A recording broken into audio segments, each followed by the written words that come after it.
revolutionaries. Embrace it. Own it. And give leadership. Be magnanimous to those that you want. I know many of you were vying with other forces of change. This is a time to bring them forth. This is a time to show them that we are about leadership. This is no time to brag. This is a time to be humble. But most importantly, this is a time to remember that we are servants of the people of Uganda. So I congratulate you, friends. I welcome you to this struggle. It is not going to be easy. It is not going to be smooth. They are going to provoke you. They are going to try to compromise you. They are going to offer you loads of money. They are going to offer you positions. You've heard General Museveni bragging that he'll buy out some of our leaders. He's bragged that he's going to offer ministerial posts to some of you. And when you refuse, like I know you will, because I know you cannot save your people. When you refuse, they will persecute you. They will jail you. They will put all kinds of wrong narratives around you. But remember, they are doing that to you because you are winners. I can guarantee you, friends, that we are going to remove a dictator. Do not be intimidated. Do not be intimidated. General Museveni might have used the military to assert his force and impose himself on the people of Uganda. Like I've already told you, he's an impositor who we are going to remove soon and very soon. Take examples of his friends. Hosni Mubarak, who purported to have won with 80-something%. He's recently kicked out friend Omar el-Bashir, who supposed to have won an election with 90%. Not more than a year, he was out of office. We want Museveni out of office in less than a year.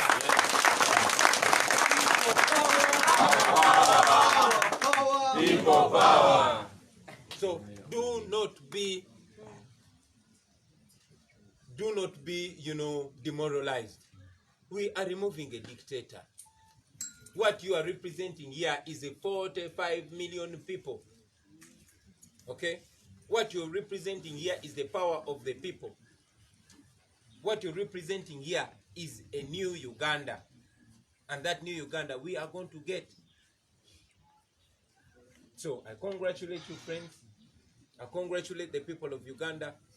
And I pray that moving forward, we are going to be each other's teachers. I salute the senior leaders that we have. And I salute the youngsters that we have. This is a true representation of Uganda. Let it echo amongst all of us. Let us make a difference. Let us not disappoint the people. We must not disappoint the people. You've heard many regime propagandists claiming that the people of Uganda will regret voting out of hate. They hate the Museveni regime because it has oppressed them for 35 years.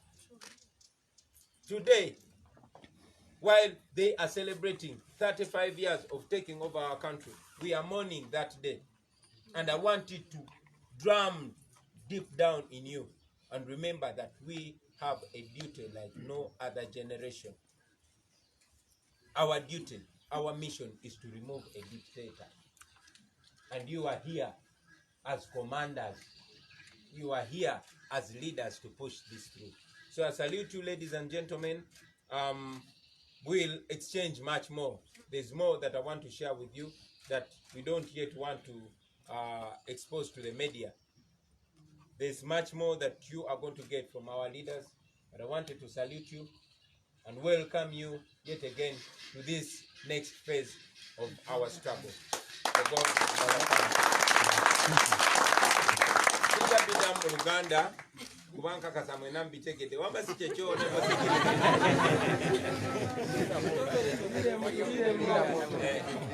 okuba temera mbanange bayoza mikwano gyange bayoza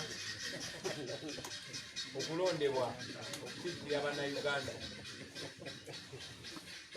newankubadde bangi kuffe abalondeddwa naye okubanga Mwami Museveni mu bwannakyemalira bwe yayagadde nnyo okwawula mu bantu alage nti nno ekitundu kimu kyekitamulonze naye wala abamulonze bakandideti baffe bangi nnyo bababbye nga bwe mwalabye nti amagye gakozesebwa mu kutiikinga obululu n'okugaana abantu abamu okulonda n'okukyusa zi DR forms n'ebitundu ebirala okulangirira obulangirizi mu buswavu bw'ekitalo abantu abatawangudde ne babalangirira yate be bawangudde naye mbayozaayoza naye okusingira ddala njozaayoza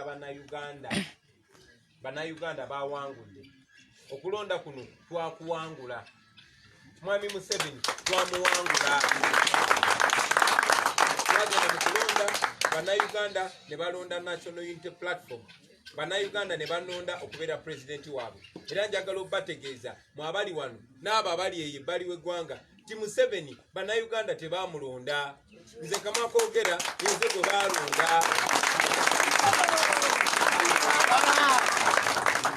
era ffe tuwakanya mwami byabakama bye yayogera Mwami Museveni tebamulonda ffe tetumulaba nga pulezidenti waffe kuba bannayuganda tebamulonda era mu buswavu obw'ekitalo yayina okusindika amagye mu bumenyi bw'amateeka ne gatwetoloola ne gansibira awo ne waka ne first lady wammwe bwe mwalonda njagala okwebaza amaloboozi okwetoola ensi yonna ebitongole omuli UN omuli US Mission omuli European Union omuli Amnesty International n'ebitongole byonna ebyensi yonna ebyasitula amaloboozi gaabwe oluvannyuma lw'ekkooti okusalawo nti baali bansibidde wano mu bumenyi bw'amateeka amagye gasoose kuzimbula kiragiro kya kkooti naye olwaleero bakedde kuvaawo era guno gwe mukisa ogusoose okwogerako nammwe eyo no sinsobi baganda bange okulaba nti lwensoose okwogera nammwe lwe giweredde ddala emyaka 35 bukyanga omuyekera gwe bayita Museveni ne bayekera banne lwe bajja ne bawamba ensi yaffe ku mudumu gw'emmundu era okuva ku olwo baatufuula baddu mu nsi yaffe era njozaayoza bannayuganda nti mu kunyigirizibwa mu ttemu ne mu kutiisibwatiisibwa okw'ekika ekya waggulu baavuddeyo ne basalawo Mwami Museveni ne bamugoba nga bayita mu kalulu newankubadde Mwami Museveni yeewaŋŋamizza mu ntebe gy'atalina kutuulamu essaawa zino njagala okumujjukiza mu bigambo byange titugenda kumugjamu mu ntebe enjo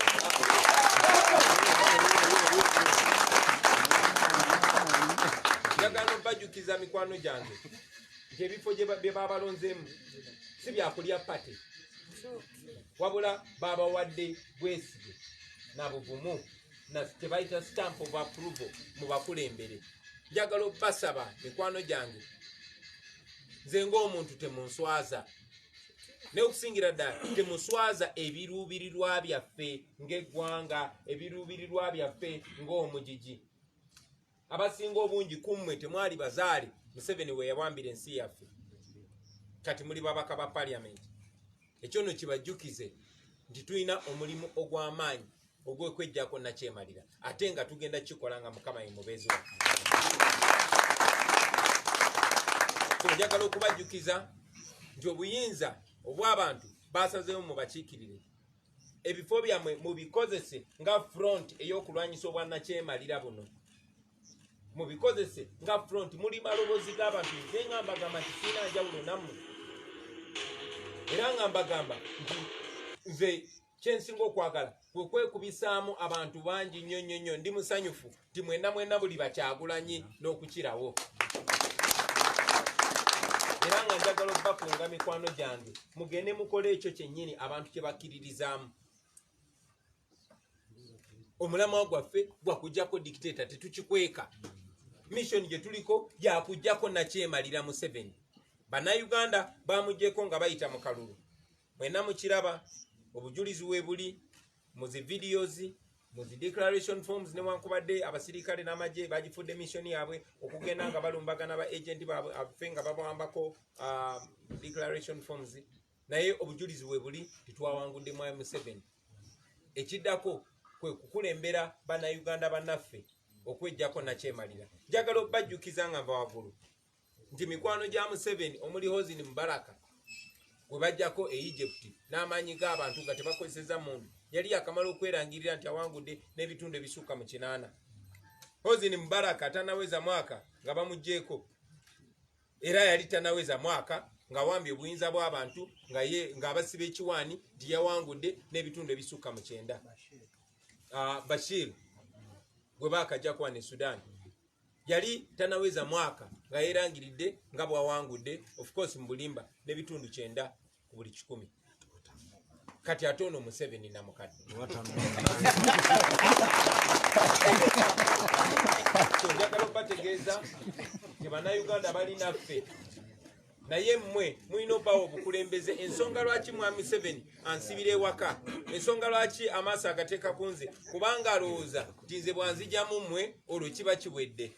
Njagala obbakunga olunaku lwaleero mikwano gyange mumanye nti guno mulamwa tegukoma ku Kyagulanyi, wabula mwenna abantu okubalonda kitegeeza nti naawe oli Kyagulanyi ewammwe.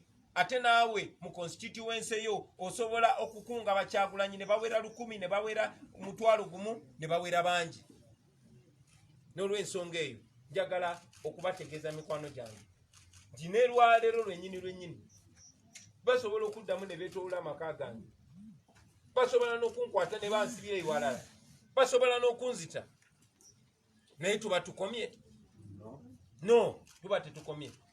Samola Mate agamba aluta continua, olutalo lugenda mu maaso. Basaba mweweeyo nga saddaaka mikwano gyange.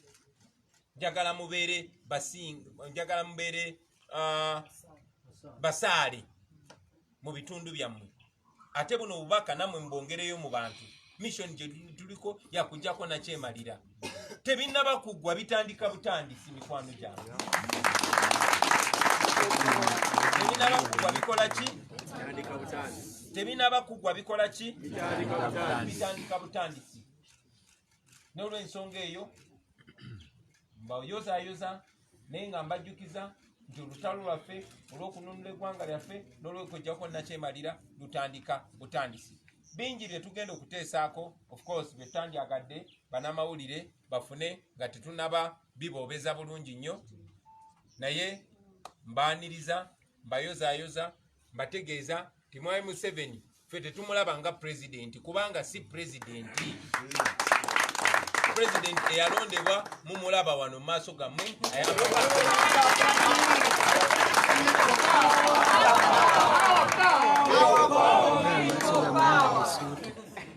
Bannayuganda bayimiridde naffe tujja kuba mu biseera ebiddako mu maaso nga tubagaidinga engeri gye tugenda okutambula.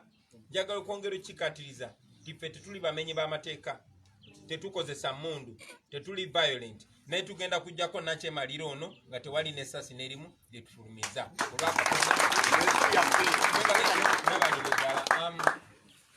Ndowooza nja kufunayo ebibuuzo nga 2-3 okuva eri bannamawulire, then tugende maaso n'olukuŋŋaana lwaffe.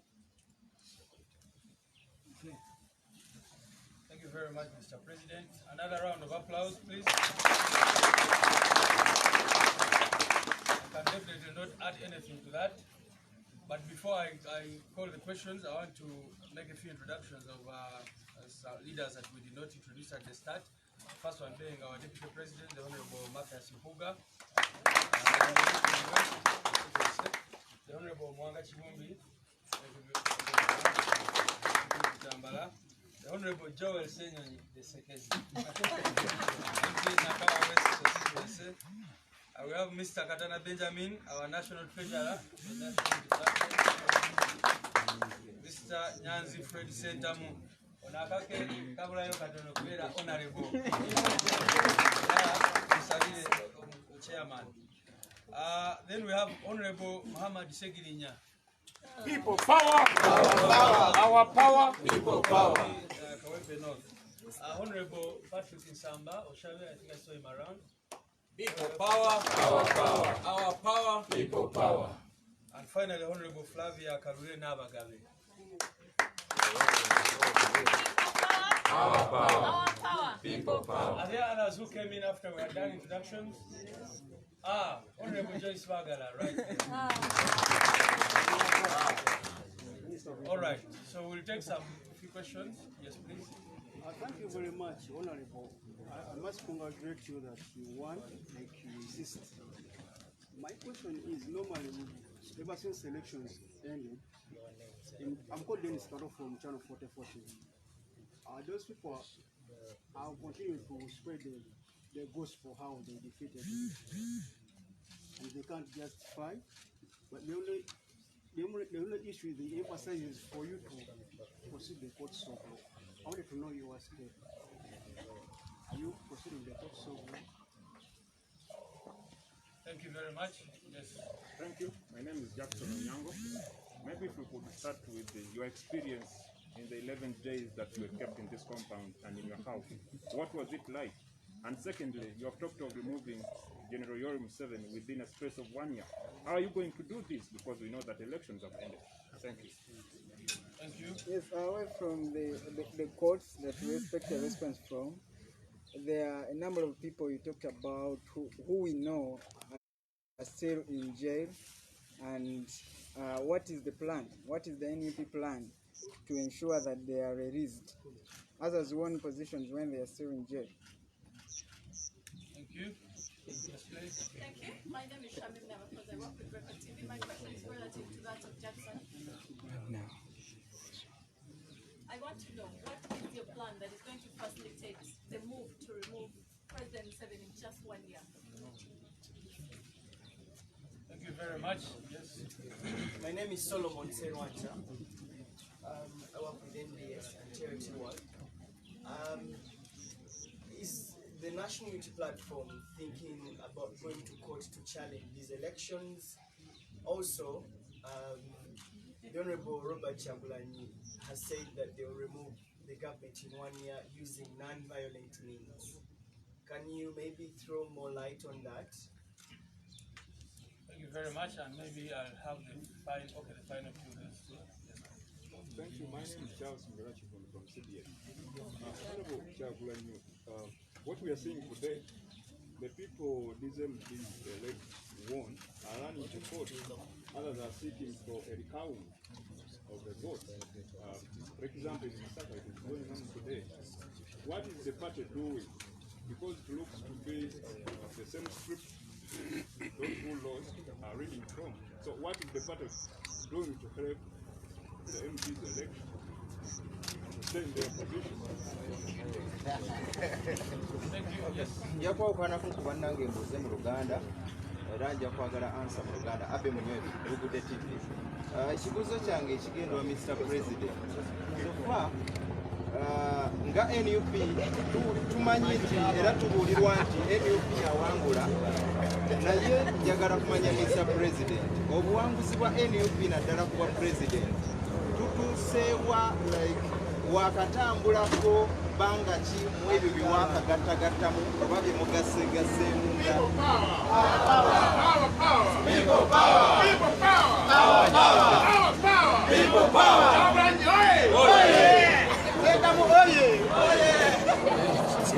Mr. President nga bakyakubega kantuseewo Mr. President, nsubira nga NUP sofa eyina byegasseeko ko okwetooloola eggwanga nga ekosa app eri eya U-Vote oba enkola endala yonna. Sofa ku ebyo ebigattiddwako tutuuseeko wa? Era singa ofuna omuwendo ogusingako ogwa Electoral Commission gwe yakuwa ne bw'oba tofunye TR forms ziri ezaatwalibwa kikyobozzaako.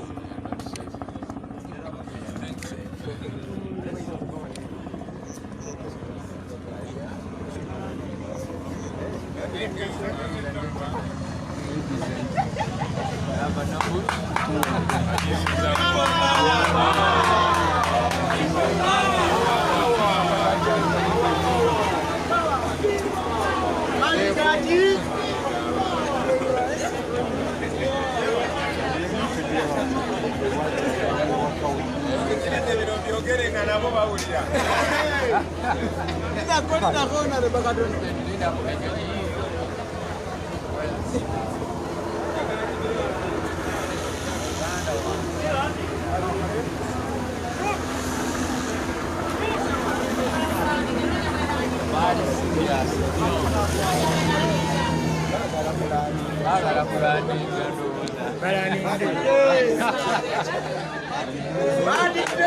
People power! People power! People power! Our power! People power. Yes. Mr. President, kindly have a seat. I'll have a seat. Thank you very much. I hope I have the attention of all the journalists. Please ignore the cowards. First of all, I've been asked by journalists who must have misquoted me, saying that I've said we are going to remove Museveni within 1 year. You must have misquoted me. A year is too long.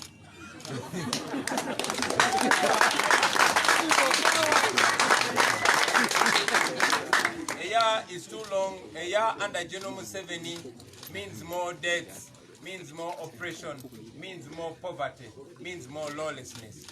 Even a month, even a week, the people of Uganda have the right to stand, to rise up against misrule, against injustice, anytime, as soon as yesterday, and as late as now. The law provides for the people of Uganda to stand for their rights, and we encourage them to stand against, one, the fraudulent results that were read by Mr. Byabakama. Mr. Museveni should not be president of Uganda. And we encourage the people of Uganda to use all legal and all non-violent means and ideas that they have to free themselves from the Museveni dictatorship. So I did not say a year. If it happens in a year, it will be very late. But I mean, I was giving an example of Sudan, where Mubarak apparently won with over 90%, but it was not even a year that he was out of power. So I'm telling you that a year is too long. The people of Uganda have a right to stand against the Museveni dictatorship. Dictators have fallen much more faster than people have ever imagined. So I wanted to make that very clear. We were asked about going to court. First of all, I want you to know that we have overwhelming evidence in terms of discrepancies in the figures. You all know that Mr. Byabakama announced results that were non-existent. The first result, we announce the winner, and then they start compiling results. That is what Mr. Byabakama did, and we disagreed with that fraud. While we have all the evidence, we told you that we are in discussions with colleagues on how to proceed about the court, which we know that General Museveni appoints. He appoints the entire bench of the Supreme Court, and we have, learned from the past. We saw what came out of the decision that was arrived at in the 2011 BCJ court petition, and what came out of the Mama Mbabazi petition. And should we go to court, it should be another front to expose the regime. But most importantly, the court we believe in most is a court of public opinion. We have believed always in people power. Our energy, our hope, and there were tens of soldiers. They jumped over the fence and took over our compound. They could not allow my wife to access our garden. They beat up our security guards and terrorized everybody that we stay with. But, that serves only to expose the kind. And finally, about the jailed comrades, you are aware that more than 400 of our colleagues are in prisons across the country. We heard from our colleagues that were charged in military court and remanded in Chitalia, including Nubiandi. All his hair has been shaved off as an effort to humiliate him. And many other comrades are sick, but they are strong in the spirit. Continue to pray for them, but most importantly, we continue to demand for their freedom. And if you had so many reasons to demand for the freedom of our people and to stand against the Museveni regime, let this be yet another strong reason for you to fight on. I thank you, and I forward it to you, Comrade Secretary General. Thank you very much. Uganda. Uganda yange katono.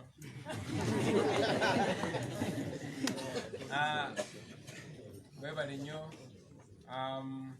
Mu Luganda batubuuzizza ku nsonga waliwo munnamawulire alina okuba nga yampulidde bubi. Agambye nti ngambye nti Museveni twagala mujjako omwaka gumu. Omwaka muwanvu nnyo.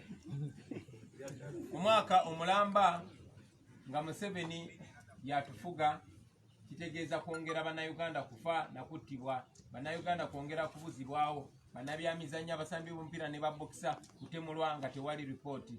Kitegeeza bakyala baffe n'abaana baffe kwongera kufa. Kitegeeza kubeera nga tufugibwa mudumu gwa mundu. So omwaka muwanvu nnyo nga tufugibwa Museveni, n'omwezi muwanvu nnyo.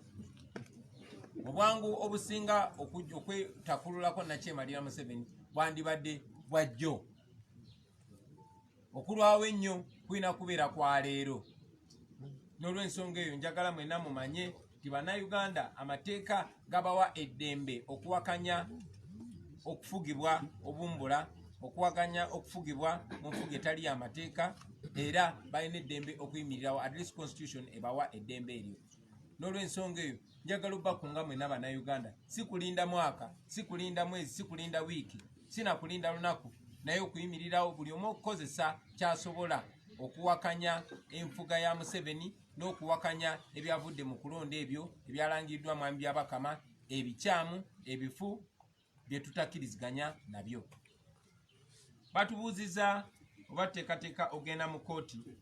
Anja bategeeza bannayuganda bannange nti obujulizi bungi nnyo nnyo nnyo, nammwe bwe muze mulaba zi vidiyo z'abasirikale nga batikinga obululu, abapoliisi n'abamagye nga bapakira obululu mu bokisi, abasirikale nga batadde abantu ku mudumu gw'emundu babalagira batikinge Museveni. Naye nga tetunatuuka naawo mwalaba nti ne process eya campaign yonna yali mu bumenyi bw'amateeka, nga mwami Museveni akozesa covid okumenya amateeka ye kennyini, okulemesa bakandidate abalala okutuuka mu bifo bingi, okutemula abantu n'ebirala ebifaanana bwe bityo.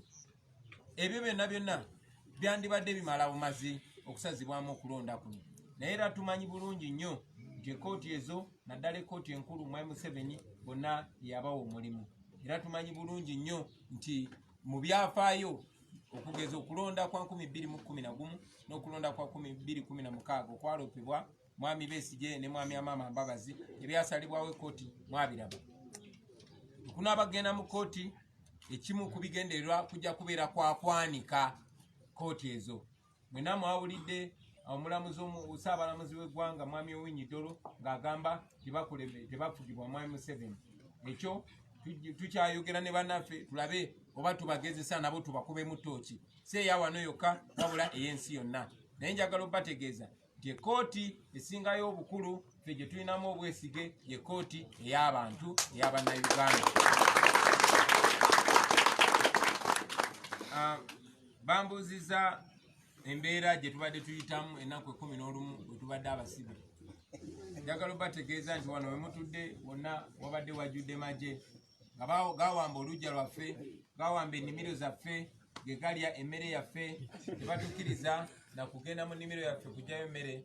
Naye oluvannyuma lw'ennaku 11 okujjako okusalamu kaweiti akatono n'okola figa, tukyaliwo,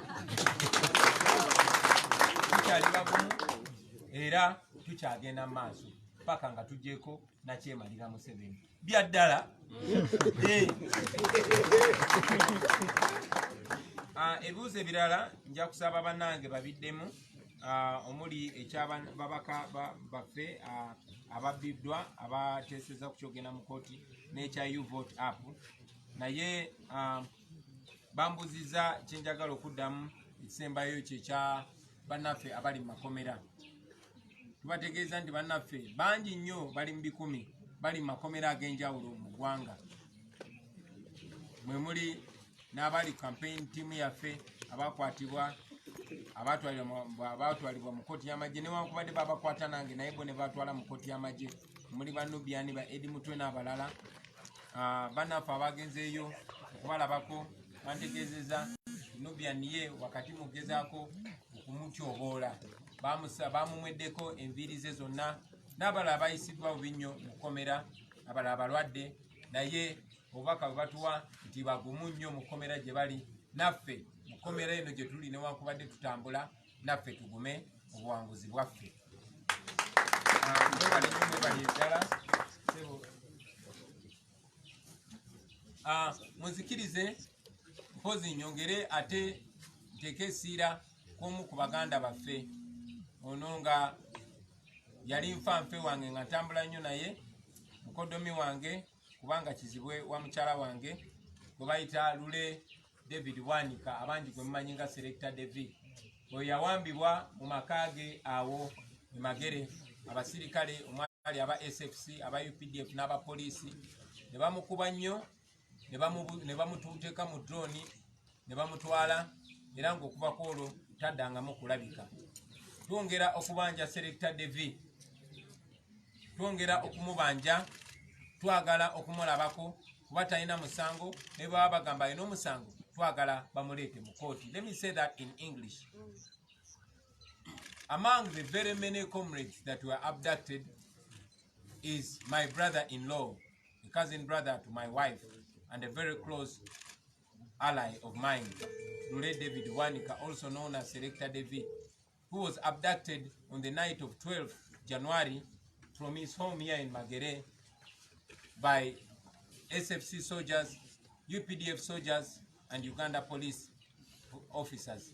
They beat him up so bad and bundled him in a drone van and drove him away. Since then, he has never been seen again. We don't know where he is, and we continue to demand for his unconditional release. And if he has any case to answer, it should be presented in a competent court of law. I thank you, Mr. Secretary General. Thank you very much. I think the question I need to respond to very quickly is one, and then I will go into another meeting. The question was if the party is helping comrades who have issues, cases, and all that, and the answer is yes. Our comrades are helping out the legal teams, but also other elected leaders. And you can see, for example, that some of the leaders are not here because they are in Kalungu trying to help one of the comrades there, and other cases that we have from across the country. So we are doing our best to help them, and we encourage all leaders to take this up, knowing that it is for all of us. Regarding U-Vote, we are trying to gather as much evidence as possible, and recently we gave out a number, we made it public, through which the citizens have been bringing out all sorts of evidence, including from DR forms, videos, pictures. I mean, this was not an election. In some parts, the military would just reach a polling station and chase away everyone and put, ballot papers in there. In some cases, we had reports where people were told that here you cannot, there is no voting for the president. They say, president did come and say, you can imagine that kind of situation. So we are gathering all this evidence. As to what we are going to use it for, we are going to let you know. But most importantly, we are presenting it to the country because Ugandans need to know how their victory was robbed in broad daylight. I thank you so much, and we now request that only elected members of parliament and mayors stay here for the rest of the meeting. I thank you. We encourage our people to continue voting the umbrella at all levels. On 3rd February, there are other elections, and we are telling people we want to thank people, the people of Uganda who are voting the umbrella everywhere, and we encourage them to continue doing that on the 3rd. All right, so we'll stay with the members of parliament and mayors here. Then assistants and supporters, but we want only those leaders.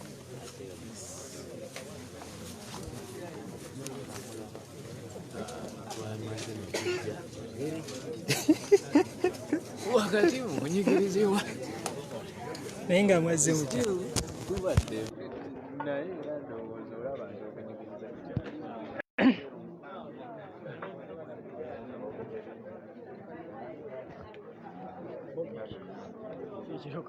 oli stede boy nange ndabiseeko leero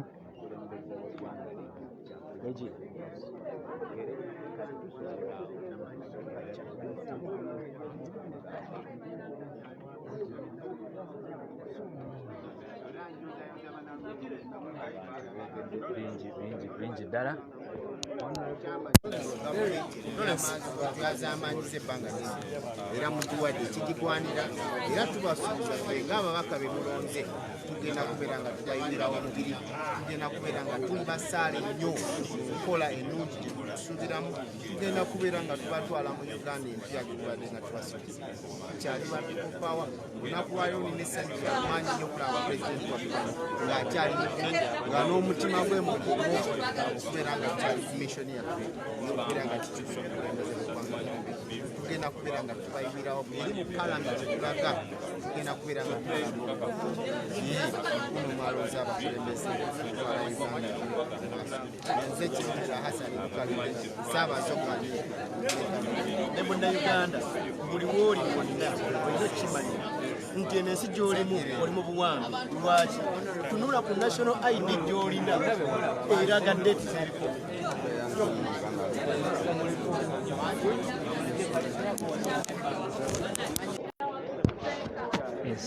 eyo embeera ekyali y'emagere abakulembeze abalonde bazze okwogerako n'omukulembeze waabwe kati batuseeko abamu ku bo ebigenda mu maaso tubirabye nalero tufunye okuzibwamu amaanyi okekika ekyawaggulu pulezidenti waffe nga bwemulabye very much powerful amaanyi alina mangi nnyo essubi agitukirizaamu okukolera abakulembeze abalondeddwa naye so much president Kyagulanyi azizza essubi mu bannayuganda ababadde mubadde muyinza okulooza nti omunaalaba Kyagulanyi mulonde nasobose mugenda kulaba omuntu aweddemu amaanyi mugenda kulaba omuntu atalina ssuubi naye Kyagulanyi oli gwe mumanyi abadde abuuka amasasi abadde abuuka zi sound bomb abadde abuuka omusaayi nga guyiika alabye byonna olwaleero atatulaze tutandika butandisi and personally kulaba nkulekawo in the south personally kulaba Uganda kulaba abali wano n'abali ekabamayanja have been encouraged tutandika butandisi president atugambye tulina kumuswaza ekisinga obukulu tetulina kumuswaza bannayuganda akoze ne statement ennungi abantu abamu badde balowooza nti okugenda mu kooti ekisinga okubeera atunyonyodde n'atugamba it's one of the options ezirowoozebwako but the most important option ye y'abantu bannayuganda omunnayuganda atulaba ku munnayuganda atugoberera munnayuganda atuwuliriza president atugambye amaanyi galimu gwalina okulwana bino byonna nga teginabao twalina kyetuyita people power plus terina okulabika failinga and we are glad and humbled to see our president is having full spirits ali mu maanyi mangi nnyo energy nemuziri makulu nga bwembagamba and we are very sure with his wise leadership his determined leadership we are going to remove the dictator atugambye omwaka munene nnyo being under the leadership of person nga Museveni omwaka gubeera munene nnyo tetulinda mwezi tetulinda ki kano ke kaseera fenafena kakina okulabika nga tufaayo baba nga tulwanira eggwanga lyaffe Uganda bannaffe abali mu diaspora mwebali nnyo temugwamu maanyi mwe abali mu diaspora mulabye obulungi bw'amawanga agakulemberwa abantu abalowooza ku bantu abali mu diaspora mumanyi ennaku gye tuyitamuku abali wano abali mu diaspora mumanyi amaziga ge tukaaba nammwe getukaaba tumanyi mubadde naffe mu mbeera eno tumanyi mubadde naffe bulijjo era tumanyi mulina okubeera naffe mu biseera n'ennaku eziddako pulezidenti atugamba kimu tenikuzikiriza omutuwagira omutusabira omwagala struggle ne revolution amaanyi gaffe gagenda kulabika nti bageyongera nnyo bannaffe bannayuganda abali ebweggwanga mwebale nnyo buli bisala and was that invisible hand that keeps the fire burning progression gye kirimu buli omukono ogutalabika okusigala nga gulina okubeera nga gweyongera and we are sure God alinaffe katonda alinaffe nekirala we have the blessings of the Almighty God the international community is squarely and surely with us ne bannayuganda bonna bamanyi omuntu gwe balonda it's just a matter of time president tugambe tetugenda kugamba tulinda mwaka bamanyi bagamba ba Museveni bagenda mulayisa mwezi gwa kutaano we cannot wait for that so tugenda mu meeting ey'omunda nga bwebategeezezza tumanyi meeting eno egenda kuvaamu ebibala bingi nnyo ng'ababaka abalonde ne pulezidenti waffe tumanyi meeting egenda kuvaamu ebirowoozo bingi nnyo kosi bisoja okuba nga tugira bannayuganda bati bottom line kwata toki eyo kwata mumuli ogwo kwata manvuye tubeere nga tukunyweza up to until when we liberate fully our motherland kana ekatugende mu meeting. Thank you so much. All right, Banang, if we can come closer. Yes, Yembera.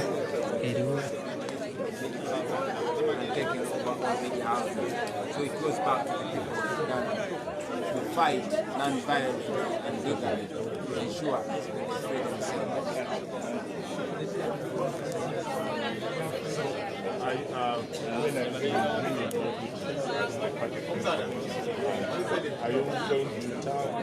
When do you think you will resume? My duties are ongoing, not just as party president, but as a freedom fighter. General Museveni is reading from the same script as our dictators, thinking that when he picks out the leader, then all the population will not have a way. But we have always been galvanizing the population, letting them know that it is within their power to resist in all different non-violent and legal ways and ideas to free themselves. So it is not only left to me, it is with everybody. We are thousands, if not millions, of Kyagulanyis. Okay, members, let us stop from there. The time is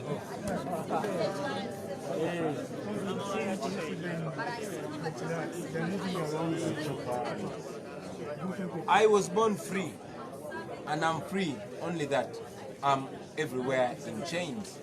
As you saw, while the court ordered the police to vacate our premises, we still have police and military helicopters hovering over us.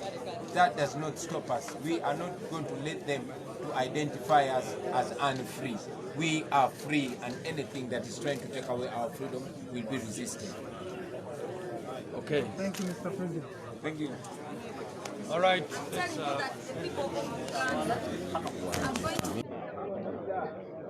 Yembera.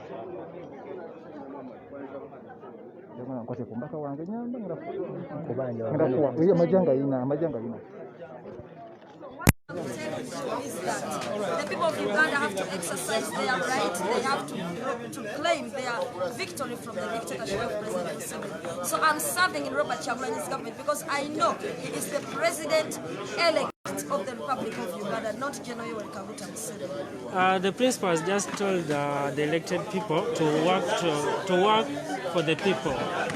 What is this that you're going to start with? What are some of the things you're going to start with in Kampala?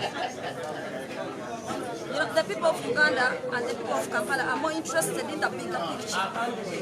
They are more interested in seeing the change of leadership from the top to bottom. So as a Kampala woman member of parliament, my mandate first is to represent the people of Kampala in the parliament of Uganda, but also to look at the bigger picture and most importantly to fight that dictatorship by ensuring that we put an end to the 35-year rule of President Museveni. So first, I'll have to ensure that I stand for justice, fairness and equality. Secondly, I have to ensure that I am a servant of the people by speaking the voice of the people and ensuring that I represent them. So it is not just about just this position.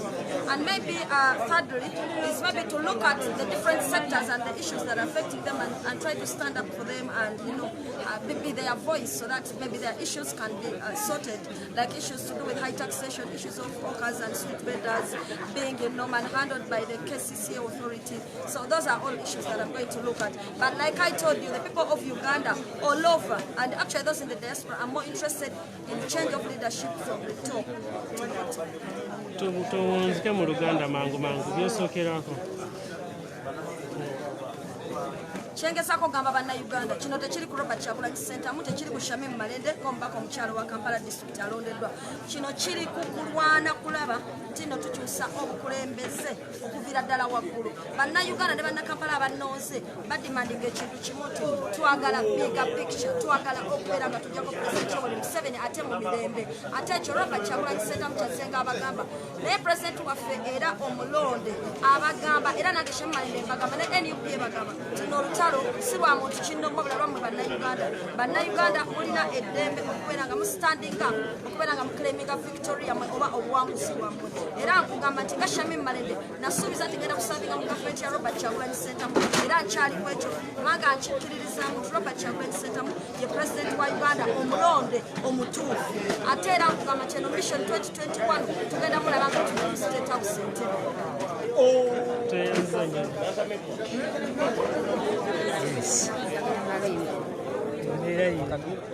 Amakulu kyekiriwo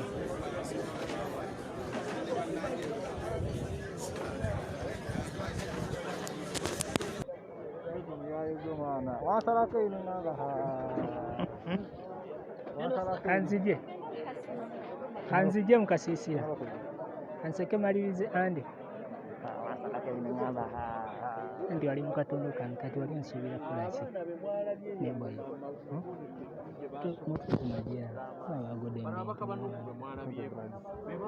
majja kirina bagenda kubeera sijja kukulina bagenda kubeerayo mu 11 mugwa mukaaga nga abantu bamaze okulayira bamaze okulayira etwa tulinda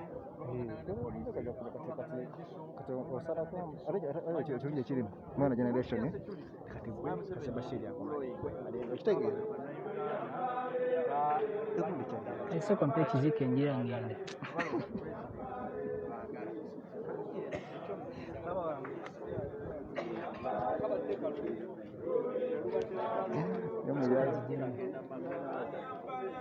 yes embeera eriwo baganyemu kamera era njitunuze eyo kino egira egyetunudde omukulembeze abadde akyalina meeting egyalimu soke tulinde meeting eno nayo esooke eggwe tugenda baddira mu maaso awo